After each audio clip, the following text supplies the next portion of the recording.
Books don't work their magic on me anymore. It used to be that if I was in a funk or in the barren hinterland between sad and mad, I could just pluck any random one from my favorites shelf and settle into my fuzzy pink chair for a good read. By chapter 3, chapter 4 at the very latest, I'd be feeling better. These days, though, the books are nothing but letters, arranged into correctly spelled words, arranged into grammatically correct sentences and well-structured paragraphs, and thematically cohesive chapters. They're no longer magical and transporting. In a past life, I was a librarian, so my books are arranged by genre. Until I started giving them away, the contemporary romance section was the biggest. My favorite of all time is Cupcakes and Kisses. I pull it down from my shelf and flip through it, giving it one last shot to be magical. The best scene is when the no-nonsense head chef and the sexy, constantly brooding line cook with a mysterious past have a food fight in the kitchen. They both end up covered in flour and icing. There's kissing and a lot of dessert-related wordplay. Sugar lips, sweet buns, sticky situations. 6 months ago, this scene would have made me gooey inside. See what I did there? Now, though, nothing. And since the words haven't changed from the last time I read them, I have to admit the problem isn't the book. The problem is me. I close the book and stack it on top of the others I'm giving away.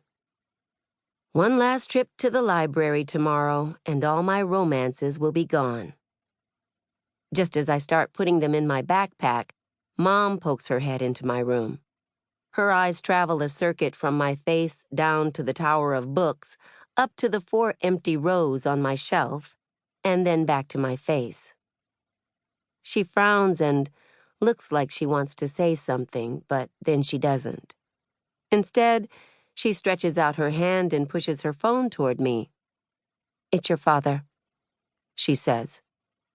I shake my head so hard my braids whip around my face. She jabs the phone my way again. "Take it. Take it," she mouths. "No, no, no," I mouth back. I've never seen 2 mimes arguing, but I imagine it would look something like this.